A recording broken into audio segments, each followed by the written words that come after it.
DZRH, a proud member of MBC Media Group. Mga kababayan, ang oras 12 minutos makalipas ang alas 4 ng hapon. Uy! Nakapag-break ka na ba? Nakapag-relax ka na ba? Saan ka man nagtatrabaho, mapa-opisina man o work from home o mula mismo sa pwesto, sasabayan namin ang break time mo. Sasabayan namin ng mga balita at komentaryo, mga panayam ng mga taong viral ngayon. DZRH Break Time!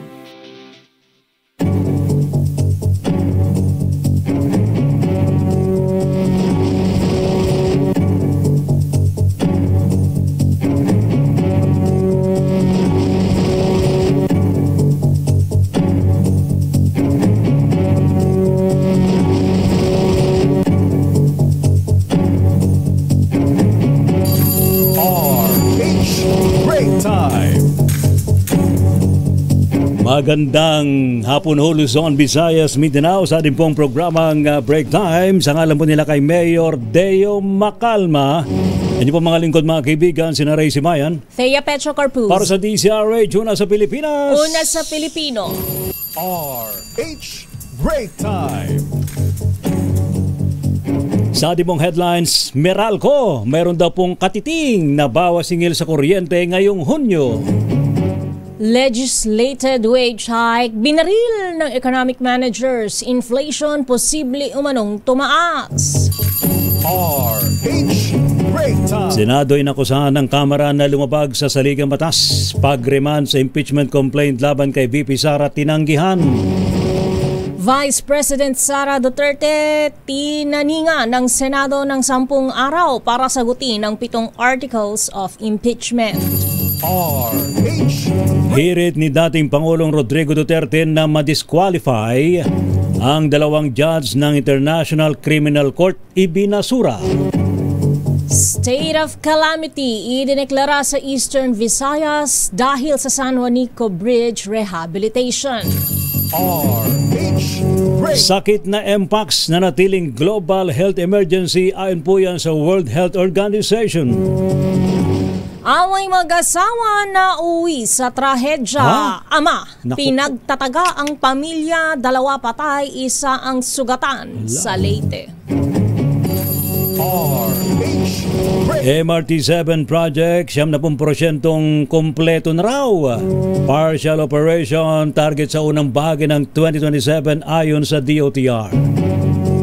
Rojas Boulevard at mga kalapit lansangan sarado bukas para sa paradas ng 127th Philippine Independence Day. Yun. RH Break Time! Sa ating pong mga balita, good news muna tayo bago sa mga bad news. Oo, marang maganda mungad yung good, Maganda bago yung good. bad. Para pampag-good vibes. Ano, Correct. Good news muna sa mga customer po ng Meralco. Bagya daw ho bababa ang singil ng Manila Electric Company o Meralco ngayong pong buwan ng Hunyo. Ayon po sa Meralco, 11 centavos ang bawas singil dahilan para bumaba sa 12 pesos and 16 centavos per kilowatt hour. Ang kabuang rate ngayong Hunyo mula sa 12.26 per kilowatt hour nung isang buwan. Ito po ay katumbas ng 22 pesos na bawas singil para po sa kabahayan na kumukonsumo ng 200 kilowatt hour. 32 pesos naman sa mga kumukonsumo ng 300 kilowatt hour. 43 pesos sa mga kumukonsumo ng 400 kilowatt hour. At 54 pesos naman ang kabawasan sa mga kumukonsumo po ng 500 kilowatt hour. Pangunahing sanhi umano ng bawas singil sa kuryente ang mas mababang generation charge. Samantala, nagbabala ang economic managers ng administrasyon na posibleng tumaas muli ang inflation kung itutuloy ang 100 piso hanggang 200 pisong across-the-board wage increase. Sa inilabas na position paper, tinataya nga akyat ng halos 2% o 2 percentage points. Ang inflation kung 200 piso ang itataas ng sahod at lalong mahihirapan ang maliliit na negosyo o MSMEs na bumubuo ng higit 70% ng mga negosyo sa bansa. Dagdag pa rito, tinatayang aabot sa 105,000 105,000 hanggang 300,000 o 300,000 na mga manggagawa ang maaring mawalan ng trabaho dahil hindi nakakayaning pasahurin ng mga kumpanya. Dahil dito, iminumungkahi ng opisyal na manatili sa kasalukuyang sistema ng Regional Tripartite Wage and Productivity Boards kung saan bawat rehiyon ang nagpapasya batay sa kanilang lokal na kalagayan sa halip na ipilit ang across-the-board wage hike para sa buong bansa. RH Break Time. Sa ibang balita naman, nanindigan po ang House Prosecution Team na tanggihan ang ibinalik na articles of impeachment laban kay Vice President Sara Duterte. Ito po naging pahayag ng grupo sa isinagawang press conference matapos ang kanilang pulong para talakayin ang susunod na hakbang kaugnay po ng desisyon ng Senate Impeachment Court na ibalik sa Kamara ang impeachment complaint. Ayon po sa prosecution team, hihingi sila ng paglilinaw mula sa Impeachment Court dahil sa manoy hindi malinaw na naging basihan ng pagbabalik. Iginit po nila ay maayos at malinaw ang kanilang posisyon at ang pagkakahain nila ng articles of impeachment at nanindigang hindi ito dapat na ibinalik sa Kamara. Kaugnay ng balitang yan, labag sa konstitusyon ang remand o pagbalik sa Kamara ng Articles of Impeachment para litisin si Vice President Sara Duterte. Ayon kay House Prosecution Team member at Iloilo Representative Lawrence Defensor, acquittal o conviction lang ang dapat naging aksyon ng Senado hinggil dito. Dagdag ni Defensor, binaliwala lang ng Senate Impeachment Court ang desisyon ng 215 congressmen na bumoto pabor sa impeachment ng Vice Presidente. Walaan niyang jurisdiksyon ang senator judges na magbotohan at magmosyon kung uusad ang impeachment trial dahil ang depensa o prosekusyon ang dapat magmosyon sa harap ng Senate Impeachment Court. Dagdag pa ni Defensor, mapanganib ang ginawa ng mga senador kaya agad na magpupulong ang House Prosecution Team para sa kanilang susunod na hakbang. RH Break Time. Iginit po ni Senate President Francis Chis Escudero na hindi raw po labag sa ating saligang batas ang ginawa nilang motion na i-remand sa Kamara impeachment case laban kay Vice President Sara Duterte. Sa isang press conference, pinunan ni Escudero ang kritisismong natatanggap ni Senador Alan Peter Cayetano at Senador Bato de la Rosa. Anbo kay Escudero, mas maraming tumutulig sa sumakbang ng Senado na humaharang sa impeachment kumpara sa mga pabor na litisin si Duterte. Magugunit ang 18 senador ang sumangayon na ibalik sa Kamara ang articles of impeachment habang 5 naman ang tumutol dito. Samantala, natanggap na ng Office of the Vice President ang writ of summons mula sa Senate Impeachment Court. Kaugnay nito, binibigyan lamang ng 10 araw si Vice President Sara Duterte na sagutin ang 7 articles of impeachment. Kasalukuyang nasa Malaysia ang pangalawang Pangulo kasama ang kanyang pamilya para sa isang personal trip. Nakatakda din siyang dumalo sa Independence Day celebration sa lugar kasama ang ilang OFW. RH Break Time.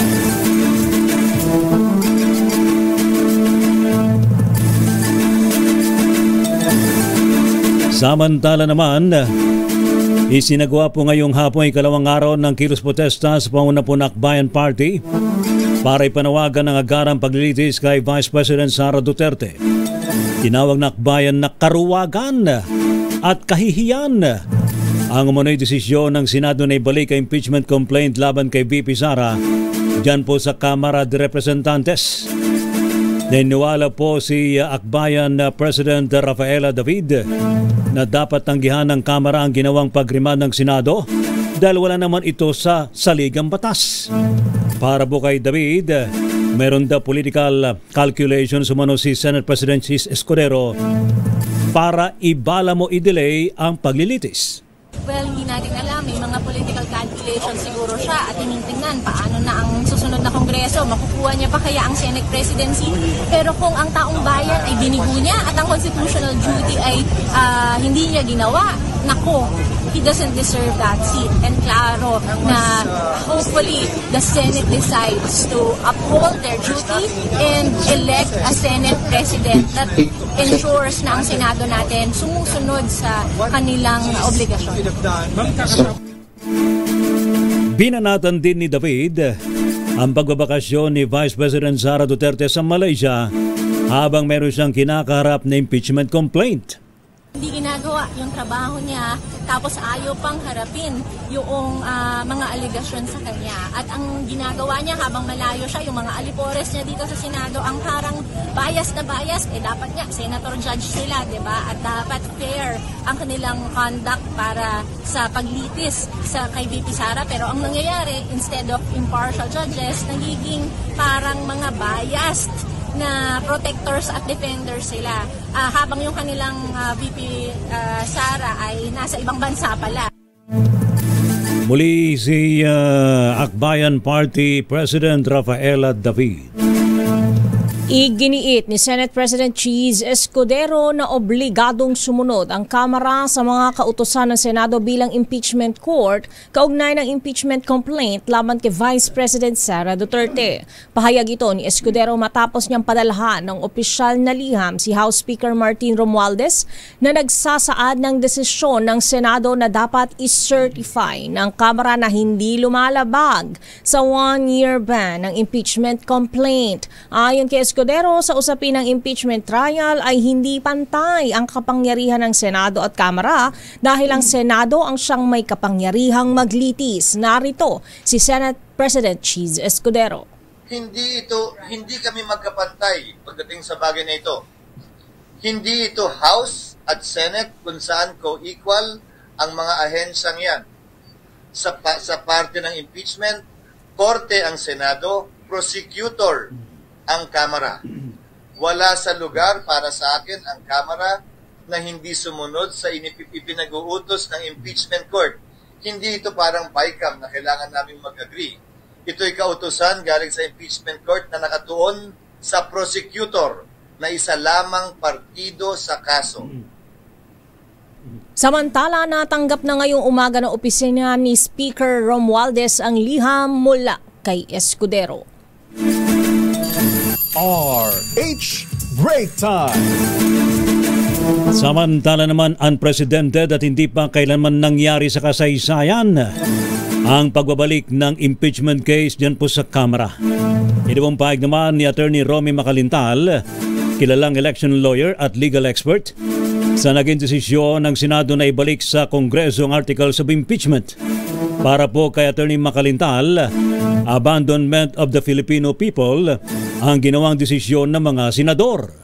Unprecedented yan Hindi talaga nangyari pa ng bagay na ganyan na ibinabalik ang nasabing impeachment case sa House of Representatives. Yang para sa akin, ito na may opinion ko lamang. Opo. Yang ginawa yan ng mga senador, majority ng mga senador na yan, ay pagpapakita na inabandon na nila ang ating mga kababayan. That is abandonment of the Filipino people.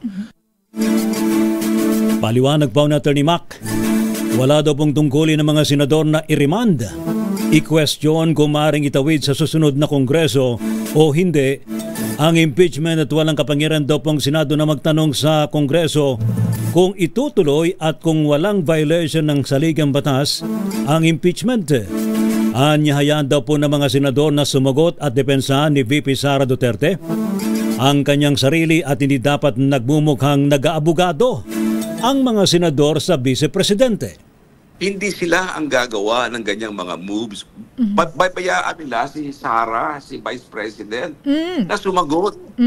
Yun ay dapat si Sara ang gagawa ng mga depensa. Kung gusto ni Vice President na gamitin yan bilang argumento, then let Sara use that as part of her defenses. Pero hindi para sa mga senador na sila ay parang nag-aabogado para kay Sara. Muli si Attorney Romy, Attorney Mac Macalintal. Dalhin sa Supreme Court ng sinumang hindi sang-ayon sa pagbabalik ng Articles of Impeachment sa House of Representatives. Ayon kay Senate President Francis Cheese Escudero, malaya ang mga hindi sang-ayon sa desisyon na questionin sa korte at kung palagay ng mga ito ay may nilabag na batas ang impeachment court. Matatandang inulan ng batikos at tinawag na unconstitutional ng ilang kongresista at legal expert ang ginawang remand ng Articles of Impeachment laban kay Vice President Sara Duterte. Samantala nanindigan ng House Prosecution Team na hindi nila tatanggapin ang ibinalik na Articles of Impeachment. RH Break Time! Samantala naman, naghain po ng supplemental petition sa Korte Suprema sina Attorney Israelito Torion at ilang kasamahang abogado para pigilan ang impeachment trial laban kay VP Sara Duterte. Bukod kay Attorney Torion, kabilang po sa mga petitioner ay sina Attorney Martin Delgrad III, dating chairman ng LTFRB, Attorney James at Attorney Hilary Olga Reserva, at abogado naman ng Socorro Bayanihan leader na si J. Renz Kilario. Sa 45 pahinang petisyon, humiling po sila ng Temporary Restraining Order o TRO at Preliminary Injunction para ipatigil ang impeachment trial. Hiniling din nilang ideklarang walang bisa ang mga articles of impeachment laban kay Vice President Sara Duterte. Sa iba pang balita, tinanggihan ng International Criminal Court ang kahilingan ni dating Pangulong Rodrigo Duterte na i-disqualify ang dalawang hukom na dumidinig sa kanyang kaso sa The Hague, Netherlands. Sila ay sina Judge Alapini Gansu at Judge Flores na naatasang suriin ang issue ng jurisdiction sa kasong kinakaharap ng dating Pangulo. Ayon kay Judge Tomoko Hakane, isinumite sa ICC Pretrial Chamber ang naturang request, subalit unanimous ang desisyon ng plenaryo na isantabi ang apela. Tumanggi muna ang ICC na idetalye ang naging hatol sa naturang usapin. Si Pangulong Rodrigo Roa Duterte ay inaresto noong ika-11 ng Marso at ibinyahe sa The Hague upang litisin sa salang crimes against humanity. Siya ay pinahaharap sa pagdinig ng ICC sa September 25. RH Break Time! Standby pa rin po sa iba pang mga balita, mga kaibigan, mga may init na balita. Kahit naman lamig yung panahon, pero yung balita, mainit. Yung mga ulo ng tao, mainit. Mainit. Wag na sasabay ng init. Para naman dapat chill lang tayo habang tayo nagbe-break time. Oo. Ano bang pampachill na pang-break time? Ice cream. Yan! Kahit umulan. Oo. Kasi parang hindi tutulo-tulo sa kamay mo. Ay, gusto ko yung ice cream na may matcha. Ay, oo, para stable lang yung ice cream. Kaya yung mga nagbabangayan dyan sa Kamara at Senado, baka pwedeng idaan na lang sa sa iced coffee. Ay, gusto ko rin yan. Diba? Affogato. Yan, diba? Talaga. Coffee with ice cream. Gusto ko rin yung kape na may strawberry. Uy, gusto mo yung mga prutas na masarap na kape? Yun. Masarap yun, Okay, standby pa rin po sa ating mga balita, mga kaibigan. Ito daw buong Eastern Visayas sabay deklarado po ni Pangulong BBM na nasa state of calamity dahil po sa epekto ho nitong rehabilitasyon ng San Juanico Bridge. Sakit na MPAX na natiling global health emergency, Miss Thea. Abay, dati lang yan, bulutong tubig lang ang tawag dyan. Hindi ba? Bukod pa ata siya sa bulutong tubig. Ngayon, MPAX na. Oo, parang mas malalaki siya tsaka mas makakati. Diyos me. Eto masaklap. Yan. Abay, yung away mag-asawa, kayo mga mag-asawa, kayo mag-aaway, ha? Yan, dapat cool ka lang. Saka dapat kayong dalawa lang nag-uusap, hindi na nandadamay ng iba. Oo, abay, yung away mag-asawa po dyan sa Leyte, abay, nauwi ho sa trahedya. Abay, kinuha ni Mister ang kanyang tabak. Tabak is malaking itak? Oo, pinagtataga ang kanyang misis. Naku. At nadamay pa ang dalawang anak na natutulog. Kita mo na. Ayun, 2 patay, 1 ang sugatan. Nakurta si Mister. Ay, sus apo. Hindi, nakatakas pa eh. Hinahunting pa siya ngayon. Oh, si Mister. Oo. Kala ko nga nakwelyo ka agad. Ay, hindi nakwelyohan. Nakurta, ibig sabihin yung utak niya ay para saktan niya yung kanyang pamilya, hindi ba? Hay, samantala naman, bukas ay ika-27th celebration 127 ng Philippine Independence Day. Ang tanong, malaya na ba talaga tayo? Kaya nga ang tawag ko dyan sa Philippine Independence Day, araw ng kasarinlan. Kasarinlan. Hindi kalayaan.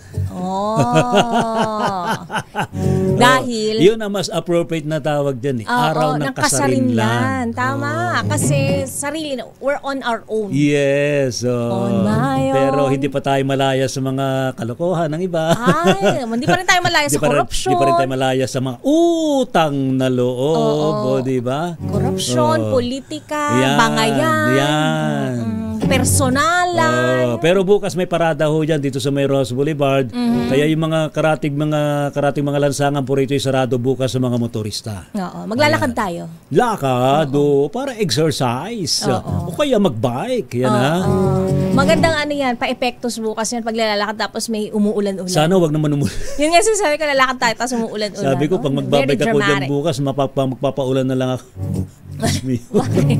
Wala baliwala rin kapag di ba? Nagbabike tapos biglang umulan, alam naman nagbabike ka, nagpapayong ka. Kapote. Wala rin, mainit. Mainit. Sobra.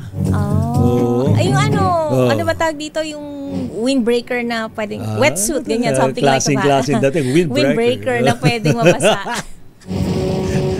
Minsan nakikinig-kinig ako, Miss Zia, pag nagbabike ka, talagang klase yung dating, para ka na sa Netherlands, Ang sarap, ang diba? saya. May basket ka pa sa harapan. Yan.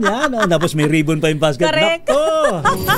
RH Break Time. Standby pa rin po sa iba pang mga balita, mga kaibigan. Oras sa buong Pilipinas, alas 4:34 ng hapon.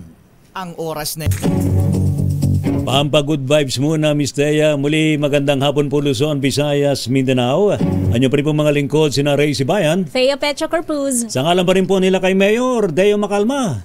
Para po sa DZRH, una sa Pilipinas. Una sa Pilipino. Habang tayo nagbibinata na naman. Oo nga. Yung ating boses. Nung pag lumalamig, kahit na anong gawin natin, uminom ng mainit, magsalabat, mag-tsaa, mag-water, talaga, gaganang ganyan talaga yung mga lalamunan natin. Boss John noon, dapat talaga may katabi kang salabat.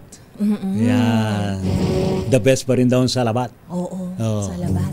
Ginger. At kailangan may arnibal. Ayoko arnibal. Ayaw mo na arnibal sa taho? Konti lang.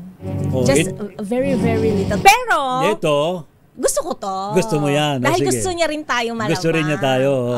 Dahil nagpadikit. Yan. May kaakibat na 1,000. Yun. Yun ay kung masasagot ang tanong. Ayun. Ang ating sweet question. Yan, sweet question para sa ating sweet contestant. Sa ating sweet kadikitor.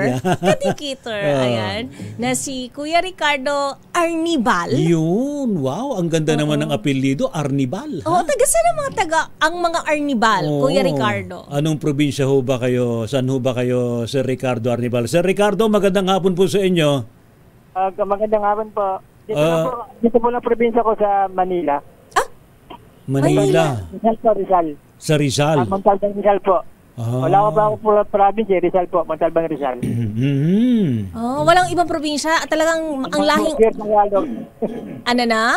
Pure Tagalog po kami. Pure Tagalog. So ang mga Arnibal ay talagang sadyang taga Rizal. Taal na taga Rizal.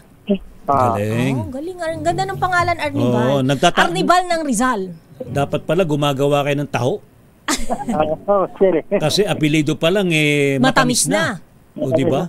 Sasabihin nyo sa inyong mga kliyente, wag na kayo mag-Arnibal dahil ako ang inyong Arnibal. Ako mismo ang Arnibal. At ngayon, Miss Thea, take it away. Tanong, Kuya Ricardo, ano po ang kauna-unahang himpilan ng radyo sa Pilipinas? DZRH. Ano naman ang number 1 na radio station sa Rizal? DZRH number 1. Ano ang pinakikinggan ng mga Arnibal? DZRH number 1. Ayun. Anong pagkain ang hinahaluan ng Arnibal? Bako. Ang galing-galing. Sige na nga. Huwag mong ibababa ang linya ng Abay. cellphone mo, Kuya Ricardo Arnibal. Sa inyo na po talaga ang 1,000 pisong tumataginting sa Ricardo Arnibal, sir. Congratulations po sa inyo. Ingat po. Yan. Salamat to, Galing Sir sumagot, Ricardo. Ang galing talaga lahat ng Parang tanong natin. nag-practice eh. Lahat ng tanong natin, nasagot ng tumpak. Ha? Oo, very good ka, Kuya Ricardo Arnibal. Walang sablay, ha? Salamat po. RH Break Time. Samantala naman sa ating pa rin pong mga balita. Standby sa ating mga report. Idineklara ni Pangulong Ferdinand Marcos Jr. ang state of calamity sa Eastern Visayas bunsod ng epekto ng isinasagawang rehabilitasyon dyan po sa may San Juanico Bridge. Sa ilalim po ng Proclamation number 920, mananatili ang deklarasyon sa loob ng 1 taon para daw matugunan ng abala at epekto ng proyekto sa mga residente ng Samar at Leyte. Inatasan po ng Pangulo ang Department of Public Works and Highways o DPWH, maging ang Department of Budget and Management o DBM at ang mga local government unit na dapat na po kayo magtulong-tulong para sa mas mabilis, mas maayos at mas ligtas na pagsasaayos ng San Juanico Bridge. Samantala, kasabay ng pag-inspeksyon ni Pangulong Bongbong Marcos kasama ang Department of Energy sa nararanasang power crisis sa isla ng Siquijor ay ang pagtiyak na gumagawa ng hakbang ang gobyerno na masusolusyonan ito. Kabilang dito ang pagkomisyon sa 2 megawatt modular generator set mula sa Palawan Electric Cooperative o PALECO. Inatasan ni NEA Administrator Antonio Mariano Almeda ang Province of Siquijor Electric Cooperative Incorporated o Prosielco na gamitin ang nasabing genset bilang stop-gap measure. Ito'y para matugunan ang kasalukuyang kakulangan sa supply habang patuloy na kinukumpuni ng Siquijor Island Power Corporation o SIPCOR ang 3 nitong generation units. Nakipagpulong rin si Pangulong Marcos kay Governor Jake Vincent Villa at iba pang lokal na opisyal para talakayin ang iba pang agarang hakbang para maresolba ang problema at makapagbigay ng pangmatagalang solusyon na tutugon sa tumataas na demand sa kuryente sa Siquijor. Narito ang Pangulo. 6 months from now, we will guarantee that there will be a long-term solution. Hindi na itong patsik-patsik na ating kailangan na napilitan natin gawin ngayon. So the government will do its part, SIPCOR must do its part. RH Break Time. At ngayon, ito na po tayo sa detalye po ng ating mga report. Meron po tayong update mula sa Malacanang, Palasyo, Dumistancia Amigo. Di ba para namang truck nababasa mo yun sa mga truck? Distansya Amigo. Distansya Amigo. Huwag tutok, galit barok. Ganda. Gusto ko yung wag tutok diba? galit barok. Nakaka-relate ka ba yun si Barok sa kasi sa kasi Tarzan ba yun? Ang alam ko tayo yun eh. Sorry. Yung mga kanta nung araw, mga dekada 70 pa, mga pakwelang kanta noon, yan, nung mga novelty song, yan ang tawag. Malacanang, Dumistancia Amigo. Sa desisyon ng mga senator judge na ibalik sa Kamara ang articles of impeachment laban kay Vice President Sara Duterte. Ibalita mo nga yan, RH14, Let Narciso, Miss Let. Ray Mistea, hindi nagbago ang posisyon ng Malacanang sa usapin ng impeachment ni Vice President Sara Duterte kasunod ng desisyon ng senator judges na i-remand o ibalik sa Kamara ang articles of impeachment laban sa Vice Presidente. Sa press briefing, sinabi ni Palas Press Officer Claire Castro na nasa poder ng Senado ang usapin ng impeachment. Ayon kay Castro, ang malinaw lang na pananaw ng Presidente ay dapat mayroong transparency at pananagutan ang lahat ng pampublikong opisyal at hindi dapat paglaruan o dapat ay nakabatay sa saligang batas at rule of law ang anumang gagawing proseso. Naniniwala rin si Castro na walang magiging negatibong epekto sa Pangulo ang posibilidad na ibasura ang impeachment case dahil hindi naman siya kasali sa mga debate at pagtalakay ng Senado sa reklamo. Narito si Yusek Castro. Kung ang Senado may mga ilang senador na busy sa pagtatanggol sa procedure at may mga senador na busy sa pagtatanggol sa Vice Presidente. Ang Pangulo po ay busy sa pagtatrabaho. Gusto niya sana, katulad ng ating sinabi kanina, maibigay ang mababang presyo ng bigas, makapagbigay ng mababang presyo ng mga pangunahing bilihin sa merkado, at maibisan ko ano pong paghihirap ang naranasan ng ating mga kababayan sa ngayon. Yun po ang focus ng ating Presidente. Hindi po niya pinapansin sa ngayon kung ano nangyayari sa Senado, dahil ang trabaho po ng Senado, kung ano man po ang mangyari dyan, sila naman po ang mananagot sa taong bayan. Si PCO Undersecretary Claire Castro. Ito si Lieutenant Tito para sa DZ.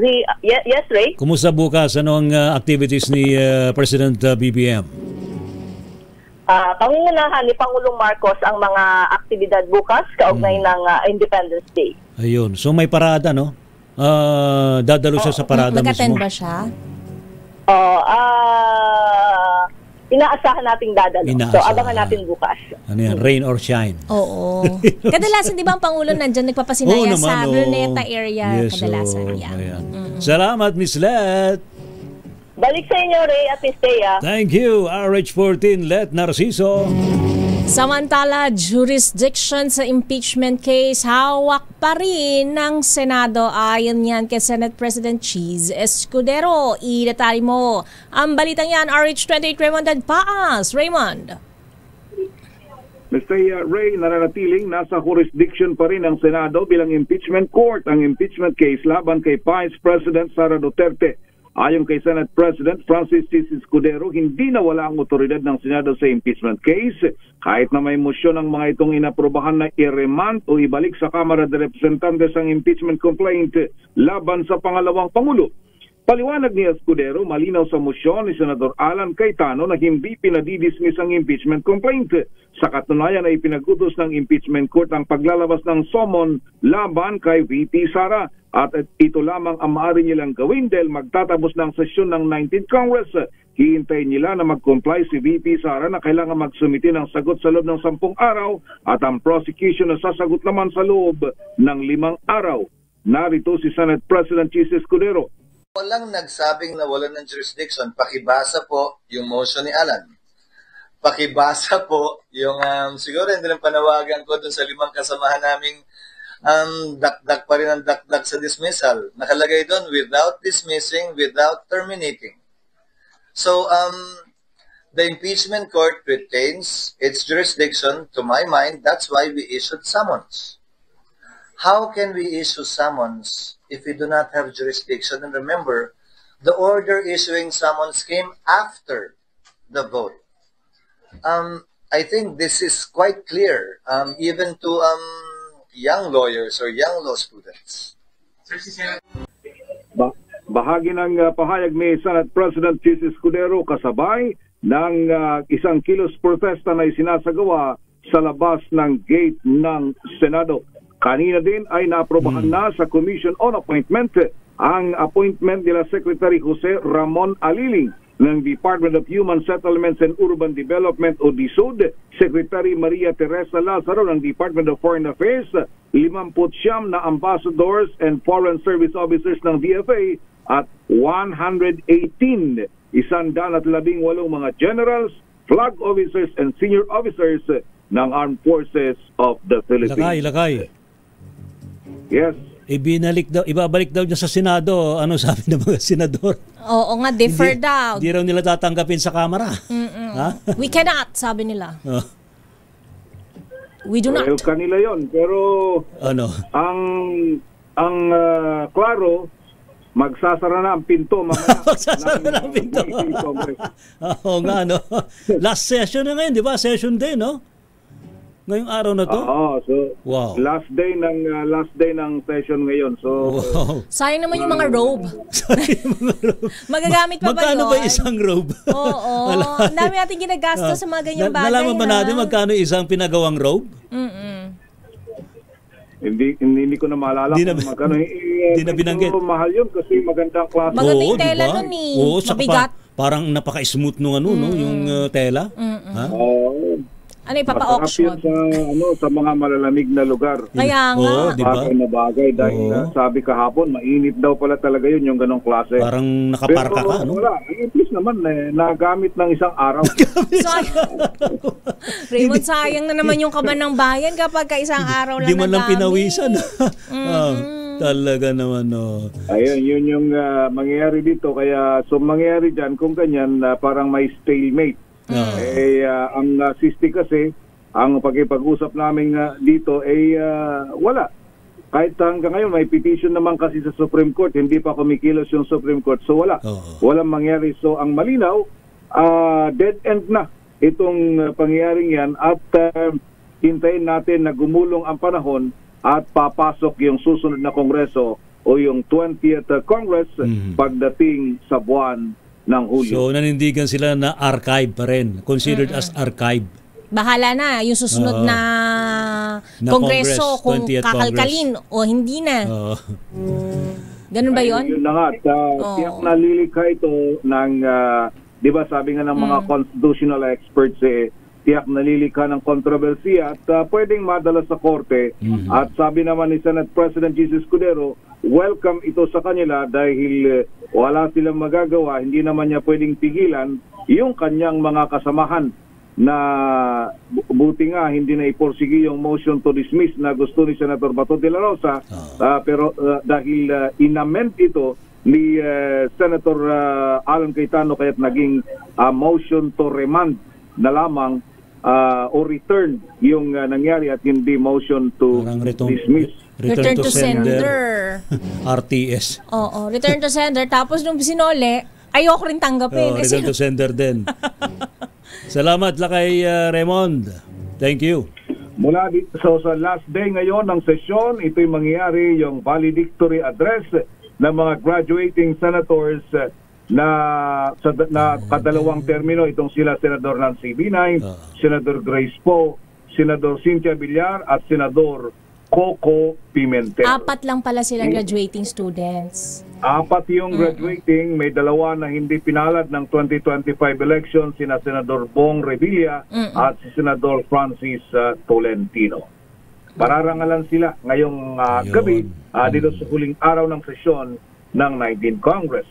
Ito si RH28 Raymond Advance para sa DZRH, una sa Pilipinas, una sa Pilipinas. Thank you, Lakay Raymond sa Senado. Mula po dyan sa mataas sa kabulangan ng Kongreso, tayo po'y dumako naman sa Kamara. Prosecution team, iti-defer daw po ang pagtanggap ng ibinabalik na articles of impeachment, humihingi ng clarification sa Senate Impeachment Court. Ibalita mo nga yan, RH12, Milky Rigunan. Milky. Rhea Tea, magsusumitin ng motion for clarification sa Senate Impeachment Court ang House Prosecution Team. Ginamit ng House Prosecution Panel ang salitang nalalabuan sila sa utos ng Senate Impeachment Court na i-remand o ibalik ang Articles of Impeachment dito sa Kamara. Nilinaw ni Representative Jervil Luistro ng Batangas at miyembro ng Prosecution Panel, hindi naman nila sinusuway ang Senate Impeachment Court pero gusto nilang makakuha ng clarification. Narito si Congresswoman Jervil Luistro, miyembro ng Prosecution Team. This impeachment complaint, medyo ang prosecution panel po ay nalalabuan dito sa naging order ng impeachment court kagabi.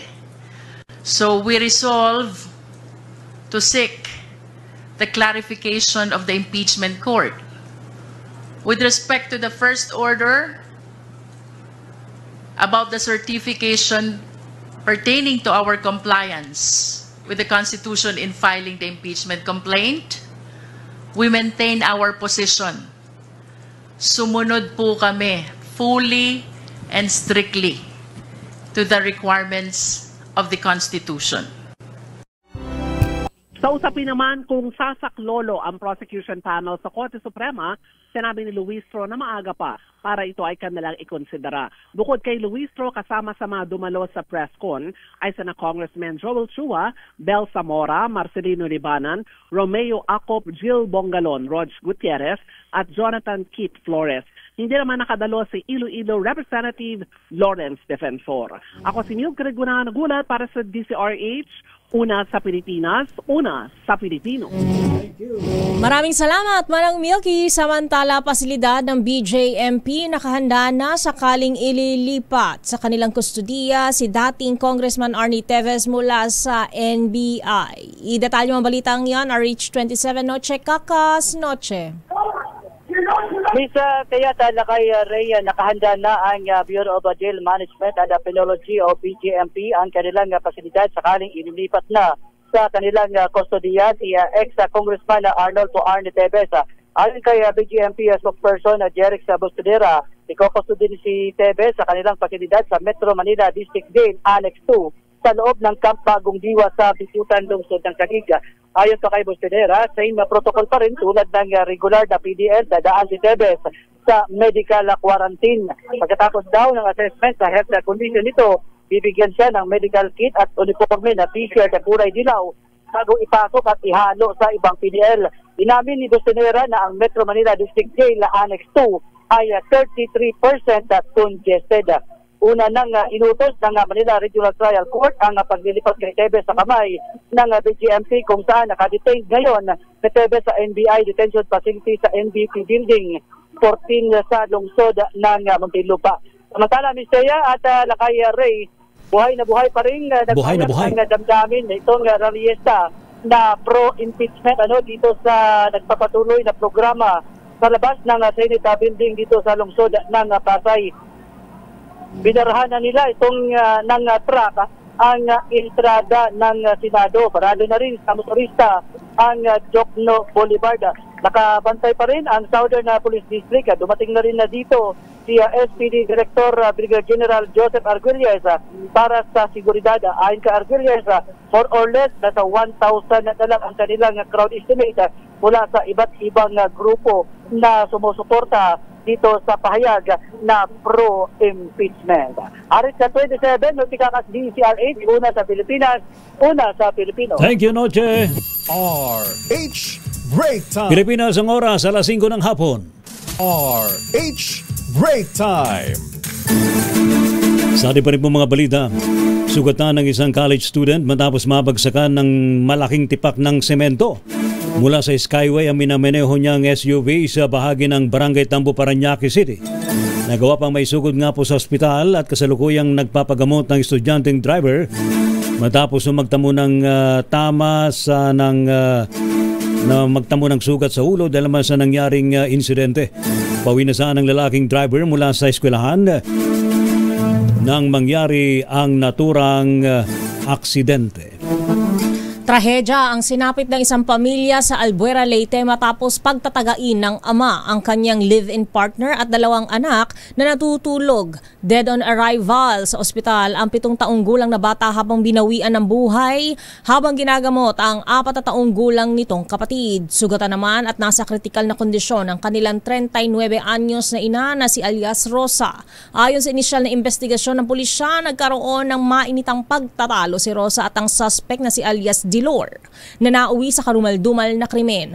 Kinuha mo na ng suspect ang itak at una munang pinagtataga ang kanyang kinakasama bago tinaga ang dalawang anak na mahimbing na natutulog. Agad dinala ang mga biktima sa ospital sa Ormoc City ngunit hindi na naisalba ang buhay ng mga bata. Patuloy ang manhunt operation ng pulisya laban kay Dilor na tumakas matapos ang insidente. Naku naman, karumal-dumal ha? At ngayon, Miss Thea, sa ating showbiz. Sandera Park nakisaya sa Pinoy Resto Bar sa Los Angeles, California. Idetalye mo ang showbiz news na yan. Diyosa ng showbiz, Josa Cruzat. Josa! Miss Thea at Lakay Ray, nakipag-banding ang pambansang krung-krung ng Pilipinas at K-pop star na si Sandera Park sa mga Pilipino sa isang Pinoy Resto Bar sa Los Angeles, California. Sa kanyang Instagram post, ibinahagi ni Sandara ang mga larawan at video ng kanyang pagbisita kung saan kitang-kita ang kanyang saya habang kumakain ng mga pagkaing Pinoy tulad ng sisig, crispy pata at liempo. Nakunan din sa video ang kanyang pagsaway sa tugtugan ng live band na binubuo ng mga Filipino artist, pati ang kanyang pagpalakpak at pakikisaya sa mga kababayang nagsasayawan sa venue. Ayon kay Sandara, masaya siyang makasama ang mga Pilipino sa paborito niyang kainan habang pinapakinggan ang mga kantang Pinoy na anyay nagbibigay ng kakaibang energy. Nasa LA si Sandara para sa reunion concert ng 2NE1 at sinamantala ang pagkakataon na makasama ang mga kapwa Pinoy o ang mga Pinoy sa nasabing tambayan. Para sa Break Time Showbiz, ito si Josa Cruzeta nagulat para sa DZRH, una sa Pilipinas, una sa Pilipino. Biglang pasok yung music. Beep, beep, beep, beep.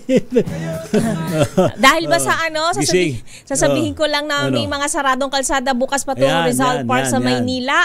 Ayan, pansamantala pong isasara sa mga motorista ang mga sumusunod na kalsada: Bonifacio Drive from Burgos to Anda Circle, TM Calao from Taft Avenue to Ross Boulevard, P. Burgos from Taft Avenue to Ross Boulevard, Finance Road, Taft Avenue to P. Burgos Drive, Maria Orosa from TM Calao to P. Burgos Drive. Ang mga nabanggit na kalsada ay sarado mula alas 5 ng umaga hanggang alas 11 ng umaga. Ayan, samantala sarado rin ang Katigbak Drive, Independence Road at South Road mula naman alas 12 a 1 ng madaling araw hanggang alas 11:30 ng umaga.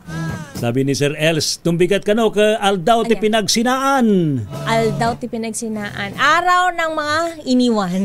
Ganun ba yun? Iniwan? Bakit iniwan? Di naman iniwan. Sir Els, magandang hapon, and Sir Nick Bartolome, magandang hapon po sa inyo. Magandang hapon po. Thank you po sa matumutok po sa ating balitan, mga kaibigan, sa Break Time.